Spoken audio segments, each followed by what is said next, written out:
What's it like to be in real estate? I'm sure none of you have ever really given thought to that. But real estate is different. And I know from being in real estate since I was in college and being in real estate for such a long time and seeing how things change, the general premise of what it's like to be in real estate has not really changed. It's not a real job. You don't get paid a salary. You are basically, we joke about it, you're on the eat what you kill plan. You make a sale, you get paid. You don't make a sale, you don't get paid. Most people in the real estate industry are independent contractors. They have to pay for their own advertising, they have to do their own marketing, they have to come up with the idea and follow through on the idea. You know, in team situations, that's a little bit different sometimes, where the team does a certain amount of marketing and people benefit from that.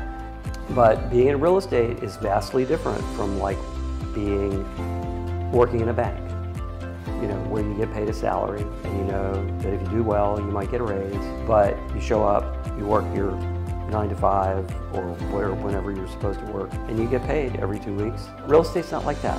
It's like you work with people, and you may not get paid. You might stumble across somebody and find them a house really quickly and get paid. And recently, with this whole NAR lawsuit, the lawyers commented about how, like, somebody mentioned how much money they were making, and the guy actually pointed out that, like, well, they were working on a contingency. Well, every person you know in real estate is working on a contingency. And so they might work really hard for you, and if you change your mind and don't buy a house, they don't get paid. And these are all just things that come along with what you sign up for when you get into real estate.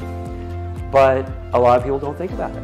And this sort of NAR lawsuit just sort of brings a lot of this to the surface, where people really kind of need to understand more about how our business works so that they can understand how we get paid.